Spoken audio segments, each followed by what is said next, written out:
Ever had a slice that just won't quit? Well, I'm living this right now. Hey everyone, welcome back to the channel. Today we're diving into a true and personal golf journey that feels like a trip through time. So I decided to seek some expert advice. Spoiler alert, it led me to a surprising connection with golf legend Lee Trevino. Let's get into it. Lee, why do I slice that golf ball? Alright, so here I am battling my slice. You know the one where the ball just curves away from the target like it has a mind of its own. I knew I needed help, so I booked a session with a PGA Golf coach. My coach took one look at my stance and said, "We need to make some changes so you can get the right feel." He recommended I move my back foot back after I set to the ball and try to keep my back heel down to help keep my hips out of the way and swing more from the inside. Sounds simple, right?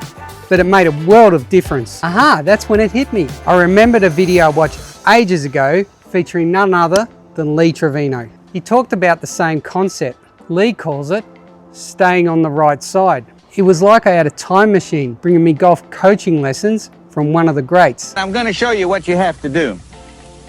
Now, you know what you have to do when you draw the ball. You've got to pull that right foot back just a little bit, and you've got to turn the hands over so the club will close and you can hit it from right to left. But it's not happening to you, and probably the reason why it's not happening to you is you're taking the club back and actually you're moving in front of it. You're getting in front of the ball and the hands never having a chance to get to the ball and to roll over. What you have to do here is stay on the right side just a little bit longer. When you keep this right foot down longer, it makes the right knee stay in back of the left one, and it makes the right elbow stay underneath the left one. Results? It gives you a little more time to close the club. Let me show you. You might try taking the backswing a little bit slower. It'll give you time to stay on the right side just a little longer.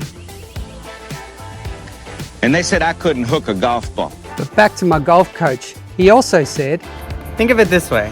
You are standing up and swinging an axe, where you should be skimming a stone across a pond. You want a smooth gliding motion and not a big splash. This will help you create a more natural swing path. wow, that takes us back again to Lee Trevino. He called it laying off the club and getting underneath. Lee was describing the way I would lock my front knee, stand up and hit over the top. It's like he's right here. It's really not that difficult to get out of a slice. I think the biggest mistake that you make is actually in the left knee.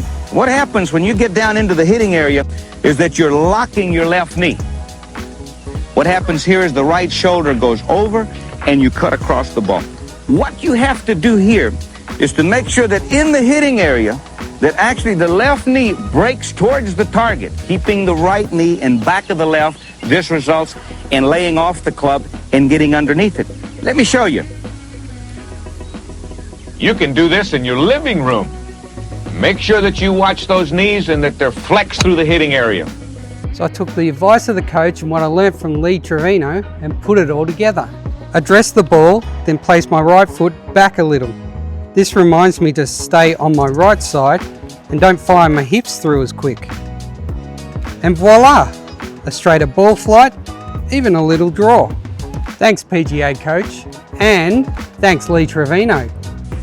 I'm not saying I'm going to lower your handicap, but you are going to be able to shoot at those flags on the left of that green from now on. And if you found this video helpful, don't forget to like, share, leave a comment below. And if you want to have more golfing tips, this one's probably a good one to go to.